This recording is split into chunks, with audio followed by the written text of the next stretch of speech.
At TSR, we believe that a woman's place is wherever she places her trail.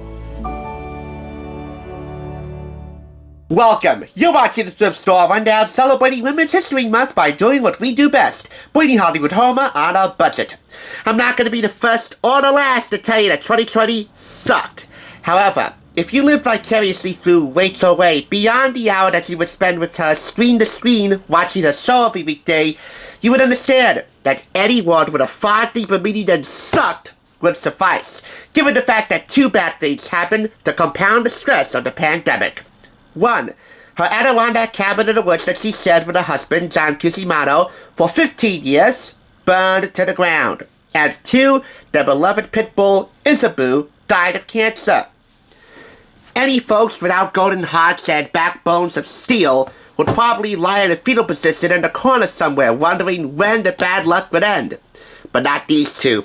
Like a pair of fetuses, they rose from the ashes, near literally, lit up their stoves, and at least for 1 hour every weekday, illuminating the mind frames and brightened the spirits of viewers across America.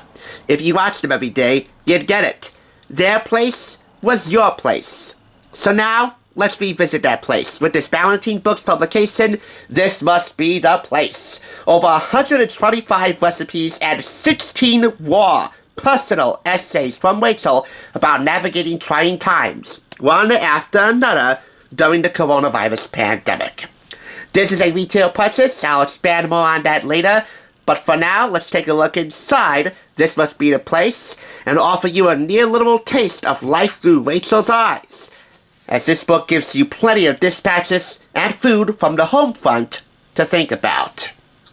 By the way, this was named after one of Rachael's favorite Talking Heads songs, and David Byrne, frontman for the Talking Heads, Oscar winner for creating the Last Emperor score, is nominated once again for co-creating This Is a Life from Everything Everywhere All at Once, Best Original Song nominee. It only makes sense because in 2020, these two lived quite a life. We begin by coming home in March. The food I created for those first few shows focused on what to make from pantry items. Americans at that moment felt like we were on a short, unknown adventure.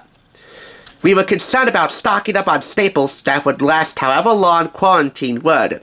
And as you know, if you survived through the COVID pandemic, quarantine lasted a great many months. Hopefully these recipes made it more bearable. Oh, before I go any further, I should show you the food chapters in here in the table of contents. We begin by coming home in March. That's the first food chapter during the height of the pandemic. Then we make adjustments in April.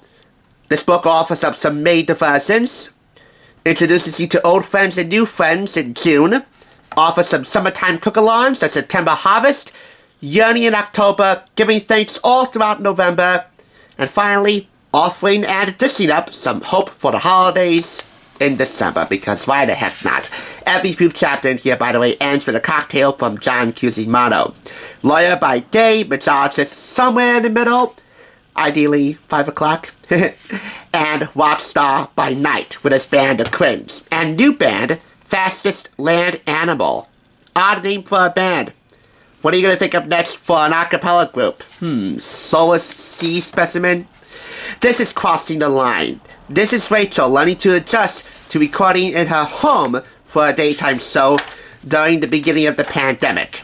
Recipes that got her by and got the viewers by include the following: Greek sheet pan chicken with feta and pepperoncini, easy Florentine pasta, a Tuscan meat sauce lasagna, with photography on point, along with personal illustrations, this one being of vine-ripened tomatoes, and ingredient prep tips and substitutions throughout, and semi-personal handwriting. Same deal with her essays. I say semi-personal because even though it looks handwritten, if you see two letters side to side, next to each other, back to back, they look identical. So this was definitely typed up on a computer, but no less personal. Anyway, you'll find ingredient substitutions prep tips on those little post-it notes. Popcorn chicken with white cheddar popcorn, kind of an odd combo. But hey, you do you. She also suggested with shrimp. We have here 1 pot chickpea pasta, which serves 4. We have here 5-minute Easter. Yes, it's a throwback to a 30-minute meal stage, but don't trust the IGTV, Instagram TV running time. This most certainly isn't 5 minutes to prep and cook, but it's a nice throwback to the 30-minute meals era. Ham with orange balsamic glaze, smoked leg of lamb with fresh mint sauce, a spring vegetable medley, and lemony smashed potatoes. This is another one of her 16 essays, The New Rules. Turning her home in the woods into a fully functioning back kitchen, front of house kitchen, office, and of course, working television studio for taping her show. We have here Rachel's Fruitles, one of many hand-drawn, hand-painted, handwritten food recipes you'll find in here. Fruitles, food doodles. And continuing on with the recipes, we have here Old Bay shrimp quesadillas, which serves 4. 5-spice chili-topped baked potato skins, everything chili with tortilla tops, pork chops with apples, potatoes, and onions, and an homage to the Brady Bunch, linguine alla vongole, and Bombay grilled cheese. The ending cocktail here is John's Mumbai Mule. The next chapter I want to highlight here is the Cook and Launch chapter. Pretty early on during lockdown, we realized we needed some version of a social life, a way to bond, entertain, share our feelings, and spend time with our friends from New York and beyond. So the Rach and John Cook Along was born. The fun began with the invitees choosing a specific cuisine or technique to focus on. The recipes weren't necessarily in season. They were just what my friends felt like cooking when it was time to cook. These are some of the foods served this communal labor in the Cook-A-Lawn section, including another essay, the See You Next Tuesday Cooking Club, the formation of these cook-alongs via Zoom for television and beyond, with a great many celeb, Jack Antonoff, Justin Thoreau, I'm sad to say Jennifer Aniston's ex-husband, members of John's band, either the Cringe or Fastest Land Animal, they don't specify, and beyond. And they contribute the following, with Rachel's adaptations, of course, up front and center. Crab Fra Diavolo and spaghetti, with a poetic homage to Fra Diavolo. Spaghetti a la the Devil's Work. Pappardelle with lamb ragu, porcini and greens risotto, a vegetarian meal for the Antonoffs, a beautiful vegetarian dinner as so raved about by Rachel, Jaeger Spätzle, and mushroom cream sauce with spiced red cabbage. Jaeger Spätzle. I got it right, didn't I? Burning down the house. This might be one of the most emotional essays you'll ever read alongside the death of their dog, Isabu. This gives a first-hand account of how their house in the Adirondacks burned down and some measure of the rebuilding process. I'd say the act of cooking is quite therapeutic. It's food for your mind, food for your soul that you're going to find in this chapter. Salmon on quote. Another chapter here, Feed It Forward.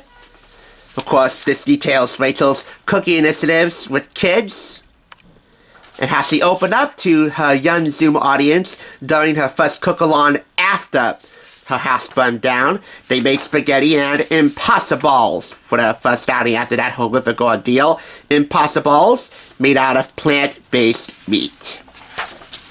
Again, you do you. Pumpkin risotto with sage, brown butter, and nuts.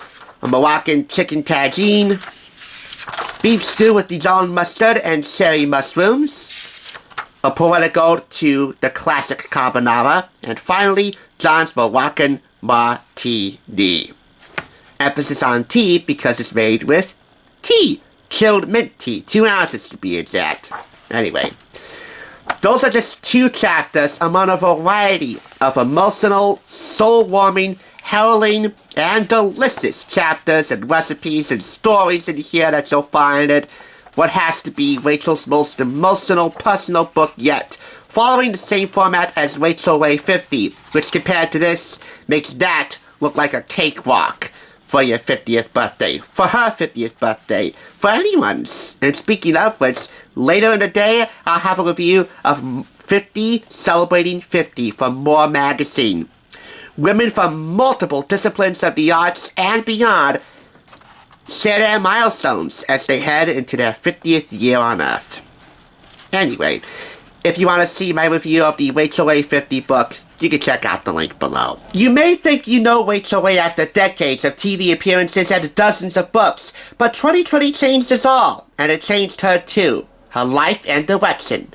This is a collection of recipes and essays on loss, gratitude, and what hard work and good food can bring to the table in even the toughest of times.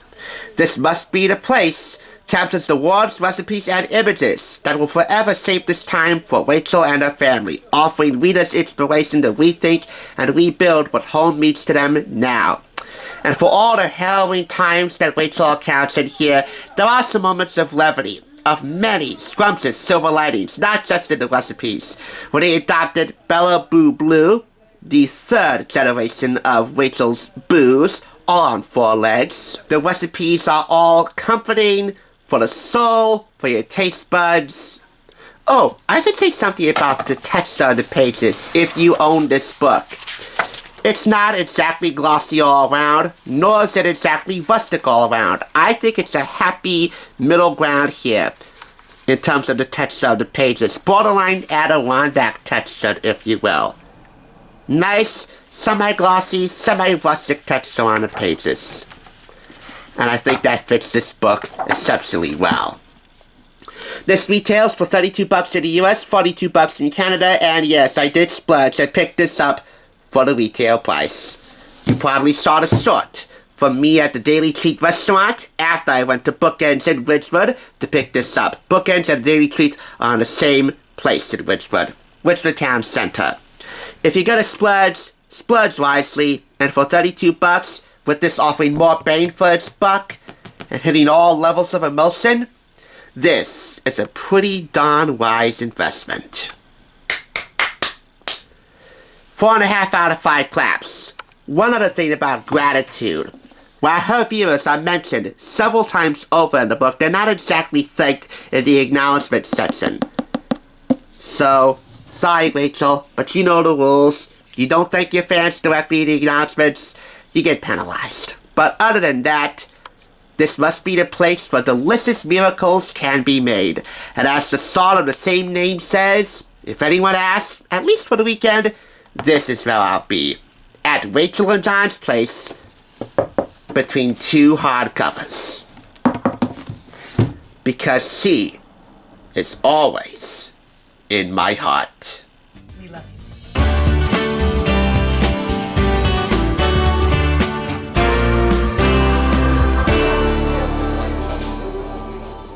Thanks for watching TSR. Now, to see another awesome review like this one, click here. If you want to become a Hollywood bargain hunter, click here to subscribe. And I'll catch you on the thrift side.